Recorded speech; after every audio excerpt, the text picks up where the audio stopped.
this was my first time. I hadn't had, much experience in color and illustrated book. But, basically, I guess the short answer is the colored pencils have a softness about them and a lightness, and I thought it was appropriate for the context that you were putting out there. I just read something about a famous Japanese artist who worked for Disney. He was the last of the hand-drawn animators, and he actually did Bambi. Oh, wow. And now Bambi's cells, that's short for celluloid, cells, one of his frames are selling for thousands of dollars because this is such a lost art. Sure. The art of drawing. Yeah. I thought that was fascinating. So I'm learning as I go too. And I'm learning to appreciate, what's going on in front of me, which I totally missed the first time around. Thank you. No, I was totally learning too, something new that I didn't think that what the difference would be between, let's say, watercolor paint versus crayon versus colored pencil. So that's really Different feel to each of them, sure. Yeah, and it shows that you put time and effort into it, and it definitely shows. Thank you. And, I guess another quick question I had for Dave is, how was it working with your mom? Illustrating, writing. Do we have an hour left? Hold on. Yes. Oh boy. No, you know what? It was again unique. Mother and son working together. On a book. How great and how frustrating too. Yeah, how frustrating too. How crazy. But no, I think, we have a good relationship, in a way that, my mom and I were very open with each other. I guess it's part of the upbringing, but, she bounces stuff off of me, I bounce, we yell at each other, we get over it, and, we have a good working relationship and a normal, mother-son relationship that I think it allows for us to create like that in a way. I think you'd agree, Mom, that we were definitely fortunate to be able to get along enough to get the book done. So we had some rough moments Yes, because sure. The author always has a particular way that you expect things to look, and it doesn't necessarily correlate with good art. And he had another, but it was wonderful because when we could take a deep breath and listen to one another, I got more material for the book, and he got more material for the drawings. Wouldn't you say that kind of happened? Yeah, absolutely. Yeah, that was the best part of it. So you had to give a little, but he was learning, and then you were learning from him. It's like everything else with communication, right? If you Yeah. just stop and listen, maybe something this person in front of you is saying actually makes sense. And we're actually seeing it wrong, maybe. Right, right. Oh. Being open, yeah. Yeah. Awesome. And I heard that these books are they're for an organization, right? The proceeds will go to an Yes, we organization? have part of the proceeds going to the True Love Missions, which is a very special place in my heart because my daughter and I went down to Haiti during the earthquake, and the biggest issue there is, of course, water. Mhm. And my husband was very, very interested in providing water in any way we could. Any kind of times we ever gave any little monies to anybody, it was always about wells for kids. So this is going to go, part of this will go for wells for children. Wow, And that's amazing. yeah, so Mhm. that's kind of exciting. We love that idea. And Yeah. if anyone is interested in buying the books, It's on Amazon. They're on Amazon, Yes, okay. yes, and the second one isn't out yet, but when it comes out, it's going to be spectacular. We're so excited about the second one. Really excited Yeah, about it. Yeah, yeah. the illustrations are and the writing. It's just a really off the wall book. I think if I may just say it, it's something everyone's going to really enjoy. The first book's got a beautifulness about it, but this one's really off the wall funny and got a great message too. And it's a parable, a real parable. So can I be your first customer? Yeah, yes you can. This time. No, I love that because your husband was involved too, and I know that he's recently passed on to the Lord, but He's with the still... Lord. He went home in November. Mm-hmm. But, he used to embarrass me because he was in the hospital in and out for 7 years, and every time that I would walk into a room, somebody would say, "We heard you wrote a book." you know, and he would have me giving books out. Like, I think I gave a case or two of books for free to everybody that ever took care of him. He was a great proponent of this, he just loved it. And I'm sure he is still working in heaven. Oh, I'm sure. Oh, he is. He's very, very present to us. Wonderful, wonderful. Okay, so another question I had was, so I have a question for Ella and Danny, actually. How does it feel being in a book? And were you ever asked any questions, inspiration for the book, for the drawings, anything? You could share anything that comes to mind. Well, a few times, like, I was watching my dad draw, and then I'd tell him, like, a few, like, tips of what would make it, like, look better. That's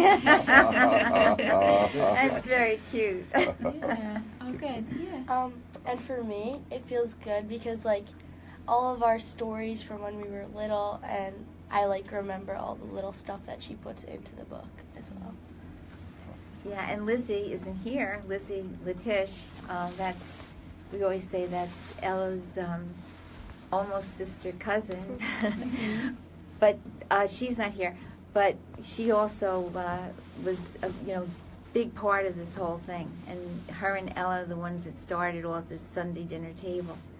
So they were your first inspirations. They were my inspiration, right? Because they had a way of saying things, and kids do, that really kind of says it all. Sometimes they say things so simply.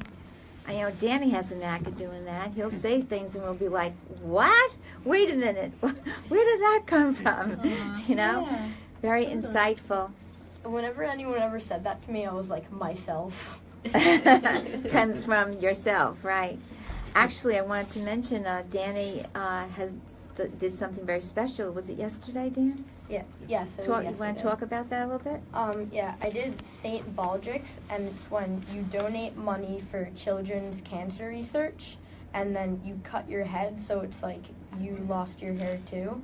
So you shave all your hair, and my class raised over $2,000 for it. It's terrific. Wow. That's really awesome. That's amazing. And how often are children diagnosed with cancer? Every 2 minutes. Every 2 minutes is a child diagnosed with cancer. Wow. I know St. Jude's Hospital is extremely big in cancer research and cancer care. Now, so did you ever feel scared to do it? Well, the first time I did it, like, no one in my grade was doing it, and it was all 5th graders, and I was in, like, 2nd grade. So I was kind of scared to do it because no one in my class was doing it or in my grade, so I was a little scared. And what did you say to yourself I just have to ask this? Because I don't know if I'd ever have the courage to do it. I don't know. Would you guys? I think I would. You would? I don't know. I think so. I mean, I guess you just have to think for the cause. It's more important. Like, we have to, like, die to ourselves. Yeah, oh yeah. Especially as women, like, having a shaved head does not look... Yeah, I know. It'll be a big sacrifice, but Yeah. we have to be like, it's for you, God, and for the kids. And So the first time you looked at yourself after you did it, I want to know, were you in shock, or did you say, wow, it's not bad? Well, I was like, I don't really like it. And then I started, like, feeling my head, and it felt so, like, weird, and I was like, I kind of like it now. So what did people say? Did people say, why is your hair gone? What happened? Well, a few of my friends didn't know I was doing it, so I don't know, they're like, why'd you get a haircut that much, like, you're bald? what did you do? Well, no, it's very inspiring. Can I just tell you that? So, Ella, when are you going to do it? Ooh. Well, every year I'm like, okay, maybe I'll do it, but it never ends up happening. So every year I get, like, a haircut, like, a few inches off, and I feel like I did something for it. Like, I didn't shave my head, but I cut off some of my hair. Oh, so did you give that hair in? Do you Well, donate? I didn't get to donate it, but every year, like, I do it as a little thing to, like... Between you and Yeah. Guy, kind of? Like? Yeah. Oh, that's very sweet. That's No, very sweet. I love that. Yeah, I do too. And that reminded me, actually, there's, when I was in college, first years, there's a polar plunge. So every year, like you could go into the freezing cold water at the beach in February.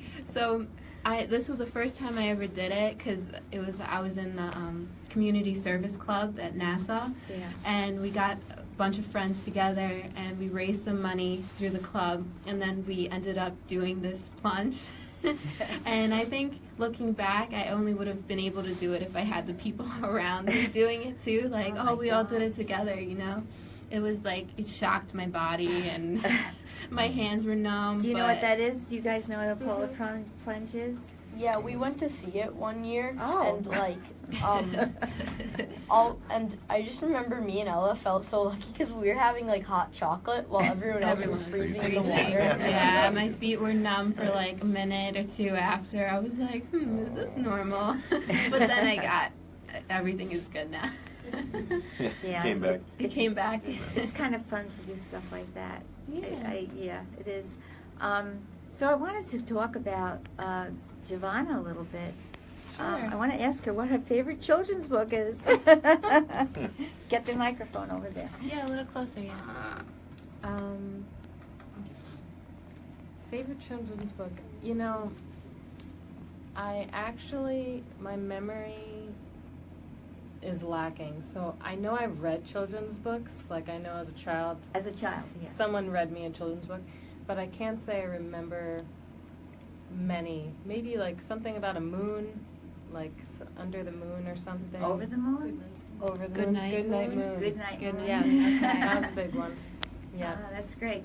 I understand that because I don't remember one book I ever read as a kid, but I know all the books I read to my kids. And do you remember, DP, The Ball of String?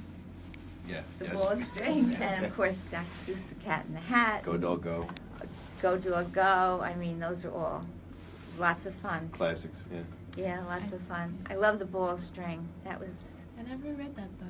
yeah. Father Peter, what was your favorite? Ooh. Oh, I'm trying to think of one right now. Yeah. The Three Little Bears, I guess. I don't know. Really? I just remember those. They were the Three Little Bears, but I can't put much together about it right now. Goldilocks? Well, I would say Goldilocks, and then Goldilocks what and about the the Bears. wolf and all of that? The mean Oh. wolf and Red Riding Hood? Oh, Red Riding Hood. What about that one?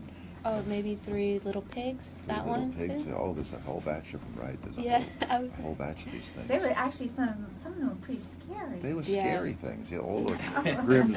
Yeah, Mine- Grimm's fairy tales were kind of grim sometimes. But you know, there's a book out that actually talks about all the religious significance now of the Grimm's Brothers fairy tales. Fairy tales. Yeah, they actually had a lot of religious stuff going on there that nobody even realized.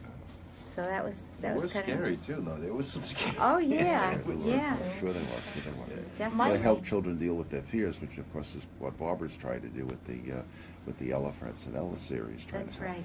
Well, you know, an underlying theme is children dealing with their fears in a creative and wholesome way to get beyond them. So it's so you know, watch for that theme as you get your copy and go through it. Yeah. That's right. As a counselor, that's the biggest.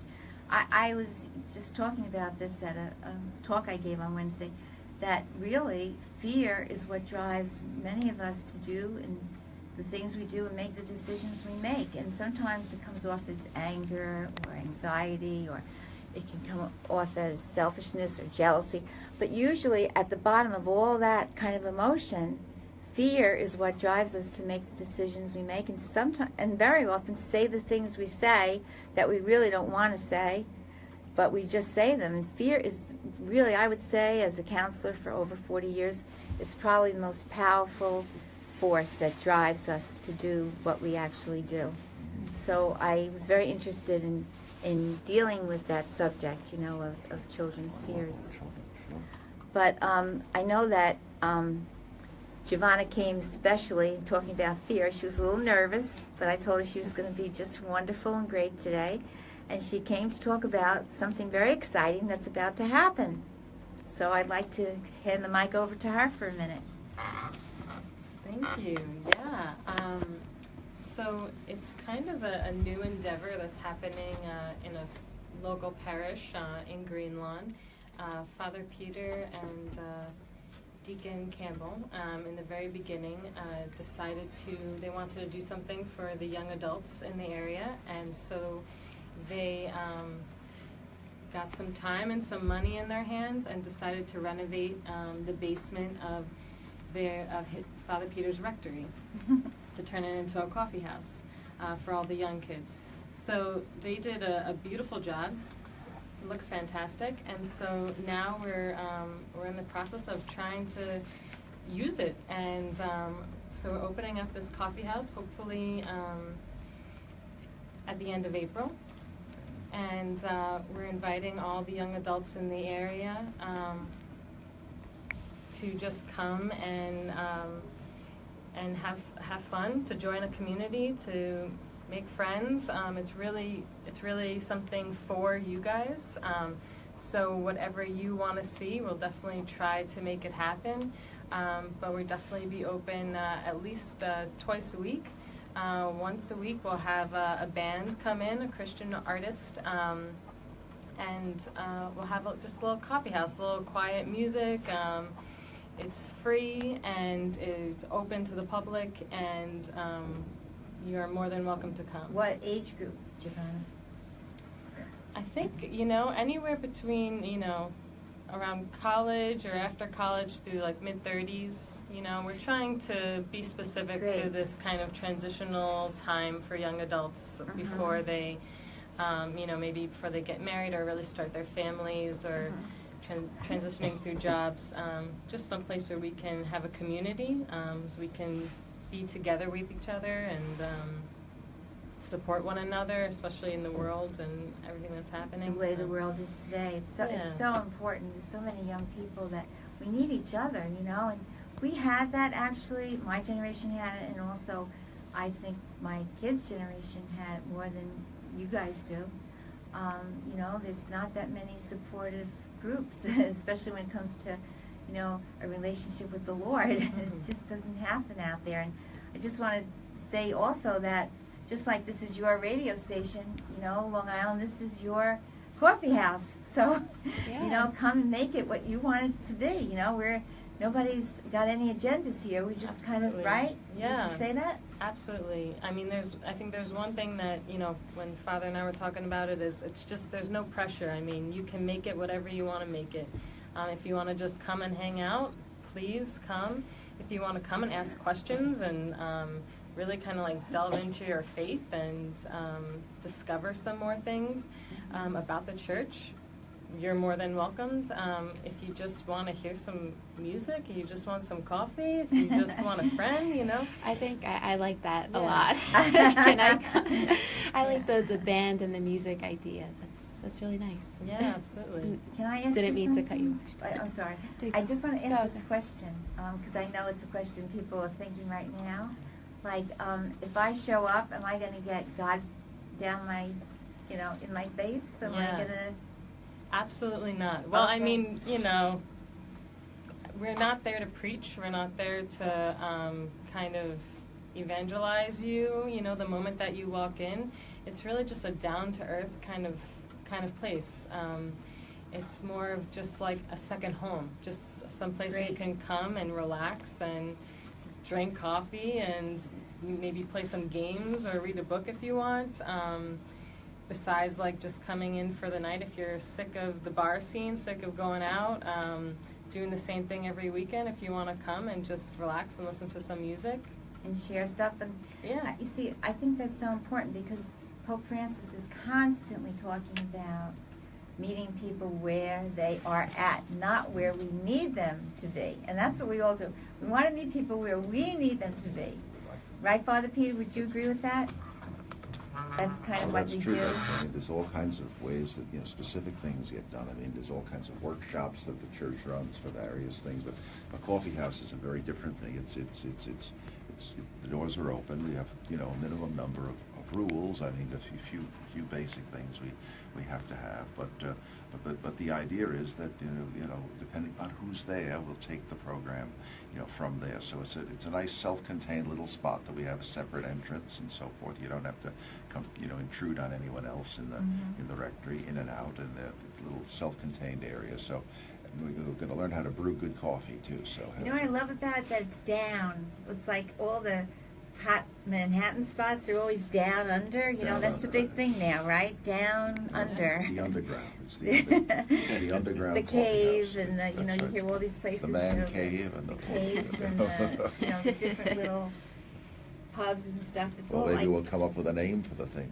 for the coffee house, and it'll have something to do with that theme of the underground or whatever. Yeah, because, that's people actually- discovering the Lord, but in their own way, in their own You time. know, that might be prophetic. I hate to say it, but we might need a Christian underground one of Christian these underground one of these days, absolutely, absolutely. We So I'm might so have glad that some. Giovanna has joined us, and she's going to kind of be pulling things together, kind of being our MC and our coordinator here. But we'll get her some help.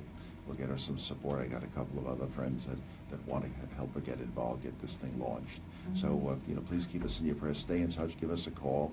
We'll let you know when opening night is, and we'll go from there. Okay, so can we put out a little invitation that anybody who'd like to help Giovanna or be part of it might want to talk to her about Sure. it? Let's hand it over to Giovanna. She'll tell you how to reach her. Yes. Yeah, if you are in any way willing to help, or if you just want to come, you just want to be on kind of an email list, you can definitely email me, and I guess we can post that, or do I just give I my can. email? You can give your email if you'd like. Yeah, I can give you my email right now Yeah, for the world that's here. perfect. Yes. It's GJO period MAIELLO. It's my last name at gmail.com. And I think what Father just said was really special in terms of this is a place where it's really all about you and your own relationship with the Lord. I think what Ella said earlier was something really beautiful about you know, how she celebrates St. Baldrick's Day. She on her own time and her own space cuts a few inches off her hair, and between her and the Lord, like, there's a, you know, kind of a secret relationship there, and her own sacrifices in that, and no one else needs to know about it. She doesn't, you know, talk about it, you know, unless she's asked here on the public radio station. Yeah. But And on the radio and all, right? that's what this is. It's just about you and the Lord, and we're just here to help, and we're just here to bring you closer if you so desire. And if you don't know what that is, if you're interested, that's almost even better, because that's just the door is open, and the Lord is pulling you in even if you don't know it yet. So it's a chill place, as It you is. guys say, right? It's a place Yeah. to chill. Really low key. You know, you mentioning Ella's comment. Ella, I would like you to talk a little bit about Lizzie, since she's not here, and how you and her play off each other in the book. Like, how do you find that works? Like, you know. Well, me and Liz, like, we always say things to each other, and everyone always finds out or, like, laughs, and the whole family always knows what's going on because it's never a secret.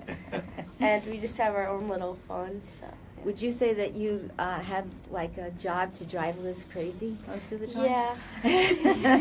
That's her mission. Yeah, I usually get her crazy, but we always end up laughing, so. So you're a pretty good team. Yeah. Yeah, you kind of remind me of Dr. Shufo and Dr. Palmieri, remember? Yeah. Because Dr. Shufo always drove Dr. Palmieri a little crazy, and, you know, but for fun, you know. And Dr. Palmieri was the perfect straight man. I mean, he was like, they were just perfect team They together. would kind of both kind of go at each other. Yeah. Yeah. Dr. Palmieri would say, well, Tony, I don't know what you just said. And Tony would say, well, I don't know either. And we'd all have a good laugh. But it's kind of like that. You have something to say there, Dan. Yeah, we kind of made up like a joke about it, like about whenever me, Liz, and Ella got into trouble. It was Liz makes the plan, Ella does the plan, and I tattle on it. Oh, my gosh, that's perfect. Now we know your secret. So Liz is great at strategy, right, at organizing, and then Ella is the best doer of it, because then Liz says, well, I'm not sure I want to do it, but I want to come up with the idea. Right, Ella Yeah, carries Liz it out. doesn't want to get in trouble, If so she then doesn't I wanna have to get do the dirty work. Yeah. So she ends up actually making the trouble, and And then we thought Dan's like part of our team with us on it, and then we hear like, "What are you doing?" Because Dan told on us. and then Danny shows up as as the guy telling us what's going on. That's great. I love Usually, it. though, I do help them, but then I just tattle anyway. Well, it's more fun. That's so much more fun. Because I get to have fun with them, and then in the end, they get in trouble for it. So, Elle, tell me, I just have one more question for you before we turn it over to Father Peter's reading for today. But when Ella calls me, well, they all, my grandkids call me Goo, okay? So I don't know about that Goo. term, but yeah, I'm Goo. So somehow I got to Maybe be Goo. it's kind of like boo. Yeah. Well, like your boo. I'll tell you how it started out. Lizzie always would say when she was little, Mary, do you want to tell what Lizzie would say? Here, come to the microphone here and just give us a little rendition of how I got that name. We have Mary Beth, who's Barbara's daughter. Yes, hi. I live next door to my mother, and every day I would say to my daughter, "Do you want to Go see. Do you want to go see Grandma?" So of course she wasn't really speaking at the time. She was what, 3 or 2? Yeah. Yeah. Well, I guess she was speaking, and anyway, a few years later, I was going around the table pointing at everyone, and I'm like, "Who is this?" I guess she was pretty young. Yeah. She had to be 2. She was young. Okay, sorry, I wasn't prepared. Oh no, you did Anyway, fine. thank you. Great. So I'm going around the table and I'm pointing to, my brother. Who is that? It's Unky D. And who is this? I point to my mother, and she said, Gooshie. And I said, Gooshie? And now only years later, I realized that the reason she thought my mother's name was Gooshie was because I would say, "Do you want to go see Grandma?" So she heard go see, she heard as Gooshie. So that's how it started. Thank you. Well, that's Thanks. beautiful. Thank you. In class, you did very well. Thank you. Mary said, "Don't dare put me on the air." She got on those. And Laura, get ready because I'm going to get you up here too. But what I want to say is that Ella, really in true Ella fashion, she was born a few years later, and she heard Gooshie and shortened it to Goo. Yeah, I think that, when Liz started saying that, it just became, everyone said it. Or, I'd be like, "Oh, I'm going to Goose," people, when I'm, with my friends or something, they're like, "What are you talking about?" You just think to say it. It's not, weird to us since we always say it. Right, and you know what? Names are so important. The names of Jesus in the Bible are profound in many. And in the Old Testament, names were so crucial because they told us about the character of people. And so your name revealed your character. That's why the names of God are so key. And we have actually a dining room table around which my son-in-law, AJ, who built the table, he kind of engraved all the names of God around the dining room table just to remind us of the character of God, because it's that character of God we want to depend on. We want to always depend on knowing that, God is good, God is compassionate, God is providing, God is loving. If we knew his character, then that would be our picture of joy, so to speak, that we carry around with us, because when things are seeming like they're crashing and everything's falling apart, all we have to really do is remember what are the names of God. Names are very important, and it's a very important part of our book, too. But just to get back to Ella for 1 second, Ella, sometimes you come to me and you say, "I have a great idea for a book," right? Mm-hmm. How do you get those? What happens? I'll just be sitting down or thinking, and it pops in my head, or when I'm doing something, and then I'm like, wait, this would probably be good in the book. So you and Lizzie and Danny actually are very good writers, I noticed. Yeah. Right? Mm-hmm. You like to do little stories, right? Yeah, I like to do stories, poems, stuff like that. What was the story you did recently? Do you remember? One that you love? Well, the one I like is the one I wrote Upstate about, the poem about Upstate. That's the one I can remember the best. The poem Upstate. Do you remember it at all? Can you say it? I don't remember it exactly. Do you remember a couple of lines from it? I don't exactly remember, but it was just, about how we always go upstate and how it's, the place where we all meet up always. Ah. Yeah. That's beautiful. And that we need a meetup place, right? We have meetups on. It's interesting that we have to almost create meetups. We used to always have meetups happen naturally. Mm-hmm. But thank you guys. This was fun. I want Hey, to ask. excuse me. I Yeah. think Danny just wanted to add Oh, something. he wanted to say one Oh, more you thing. did? Oh, I'm sorry. You have something to say, Dan? I always like hearing from Not you. about writing. Oh, about what? Oh, it doesn't matter, yeah. It doesn't matter. You want to Well, say I guess I something? do something about writing. In school, I would always be like the first one to finish with my writing. So I'd always be the first one who had to like share their writing. And everyone always laughed because I exaggerated my stories a lot. Mhm. Like, I'd be talking about swimming in a pool, and I'd be like, and the real story would be like, oh, Ella pushed me. And then I exaggerate to, my sister was trying to drown me. Well, that makes a good storyteller, Dan. You know, I'm glad he brought that up because one of the books, we've got about 6 Ella books in the works right now, and one of them is narrated by Danny. And it's really a lot of his stuff. I just kind of incorporate in there, and he's tattletailing, Tattletelling telling away. about everybody's deal. I wanted to give Laura a minute just to talk about something that's very close to her heart. And Sure. Laura, say something that maybe people could be encouraged to adopt, you know, Watts and stuff like that. Yeah, this is the reason I want Laura to say something is because, you know, we are on the radio, and this is something that she's devoted her, as far as I can see, most of her days to, is to redeem and help the lost kittens and dogs in the world. And I just wanted to see if she could say something that would encourage you guys to look into that adoption. Okay. Well, obviously, Long Island has a very big feral cat problem. As we know, we have a lot in our area, in our yard. So, from the statistics I read, one cat can create up to 2,100 cats a year. Wow. So, just in my free time, just because I hate to see them suffer, I've been, you know, trying to trap and release them or get them homed.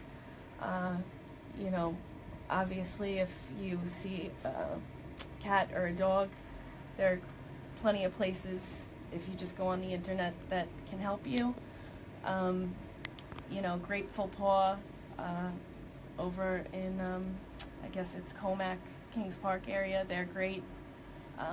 And there's a lot of outlets that, you know, are willing to come and trap for you. So I don't have any phone numbers or anything like that because I just wing it all the time. But, you know, I really feel, you know, that they're important, and, you know, we're kind of all they have. They don't have a voice. So definitely with this cold weather, if anybody sees any animals outside, you can go ahead and go online and call, and somebody will definitely assist you. So. I want to say that all of our life we had lots of pets, but I was so busy taking care of kids that the pets were just something else I had to take care of. Kind of like I have to water the garden, I have to take care of pets. Yeah. And I never really appreciated it as much as since I've seen Laura actually, you know, kind of raise my consciousness. I guess that's what I'm hoping she can do today too, out there, that these little guys are really suffering, and they're so dismissed. You know, we see cats walking around and dogs walking around. They so often get dismissed, but there are now more than ever before, I guess, right, Laura? Yeah, Long Island is really there. If you look for it on the internet, or you know, you call Grateful Paw, they can definitely give you information and have people come and they'll trap for you, or they'll help you. You know, unfortunately, it's something that you have to take the time out to do, but it's worth it because you're saving a life. So. Mm-hmm. Thank you. Thank you so much. Can I just ask DP one more question? Yes. So, what? Just to kind of, you know, drive you crazy, I want to say, there's a lot of in all of literature and all of filming. There's so many symbolisms, right? Sure. And that they're underneath everything. And I know you're a real Star Wars proponent. And Are you going to go there, huh? yeah, I'm going to go there. Jeez. So, Oh, no. you know, for all those people out there that that are into the Star Wars, you know, and so what is the God piece there in the Star Wars? In relation to you just mean in general, not Yeah. in relation to the book. Yeah. I think anyone who's a fan, it's always struck me anyway hard is even the most basic fan. There's the light side and the dark side, and you know, good and evil, and the struggle between that, and they're archetypes, I guess you would say. Archetypes, you know, good, yeah. and I don't know. Of course, there's many things that appeals to me and millions and billions of fans about it. But that always hit me. I guess it was the struggle against good and evil, and how just quickly, you know, the main villain, who most people know, Darth Vader. He was actually, you know, growing up, he was a regular boy, you know, and he went through struggles and. He had tragedies. He had tragedies. He had a rough upbringing, and he kind of, you know, he was swayed, and he went down the wrong path. But, you know, it's kind of funny. I'm trying to be serious about this, but it is. There's a lot of symbolism in the movie that hits me, and I think hits a lot of people. I always appreciate that because my son kind of talks to me about the different symbolism there. And Father Peter, what was it Michelangelo, he used the same person, there's a legend anyway, that he used the same person for Judas and for one of the apostles. One of the apostles, well, because they changed. They changed so badly during the course of the years. There is a story about that. Yeah, what is that story? He also put himself into the Last Judgment scene as a lost soul, too. Did he? So he worked himself into it, yes. There's like an empty soul. An empty soul there is it's in the great fresco, The Last Judgment. There's this empty soul. You look at it, you realize Michelangelo painted his own face in there. So he's struggling with his own salvation and his own turning. And he actually portrayed one of the apostles. I can't remember who it was right now. As with the same man's face as Judas, but it had changed so rapidly or radically through the man's struggles in life. That's right. That's interesting. Yeah, so that's that. Whenever I think of Darth Vader, because of what you've told me, I think about that. Turn to the dark side. Yeah. Tragic hero.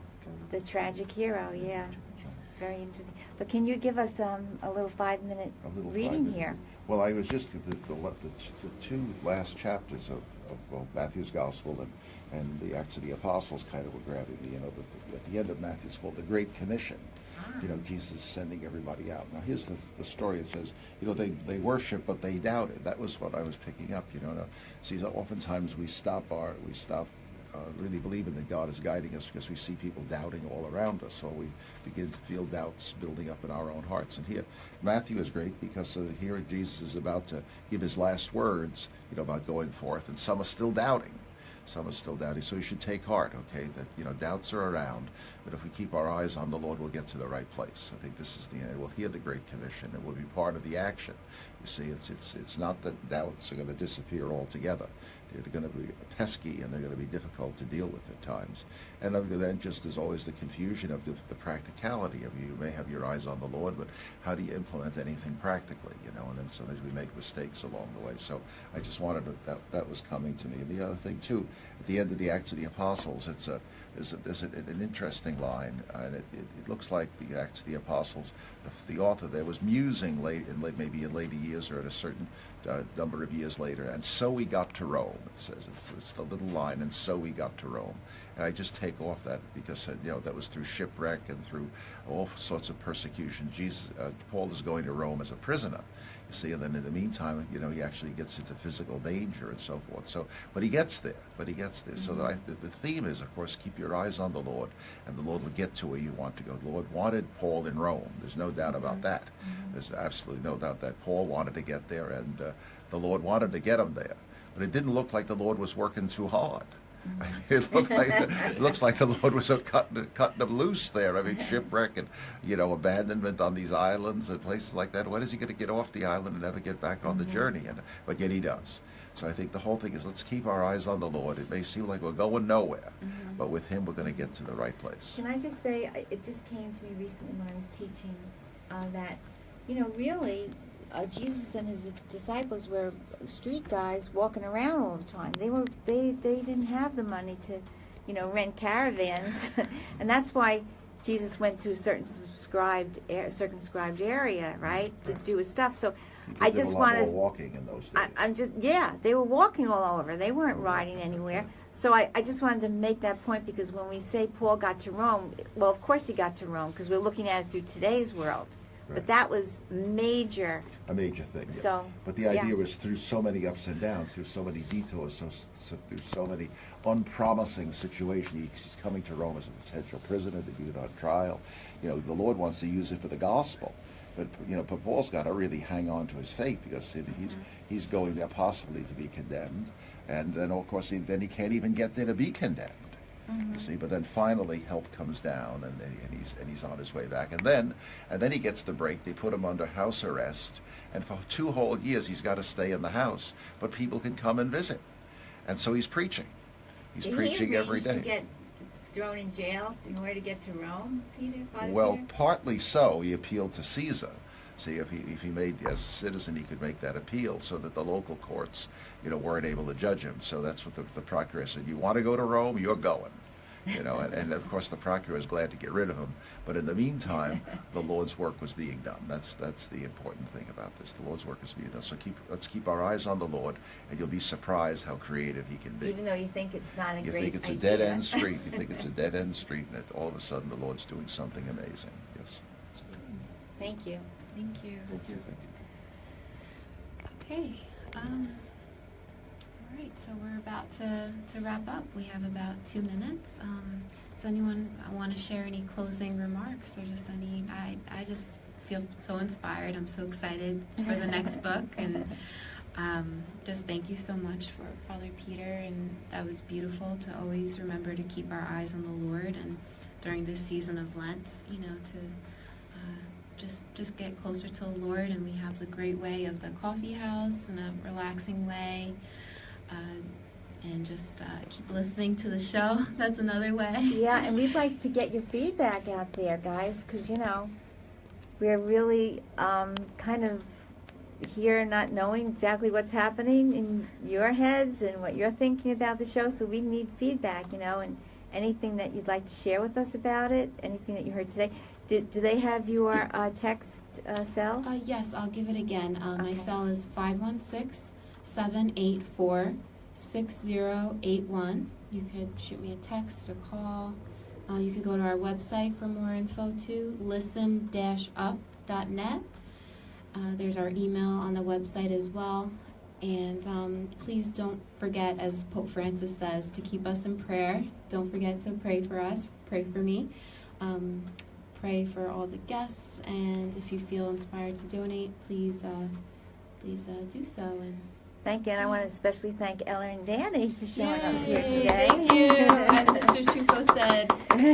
I can't wait for next time, because if more of the second book is done, then we'll have a lot more to talk Oh, about. that's Yes. great, Danny. Come back on, definitely. Definitely.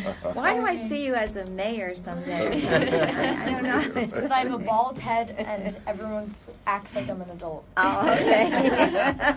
He's going to be the mayor of Northport. Northport. Okay. Okay, God bless you, God bless listeners. you all. Have a great Thank you. weekend. Okay. Bye. Thanks Bye. for having us. Bye. God. It was good. It was amazing. I did good, guys. Yay. Great. You did great. Did You great. guys were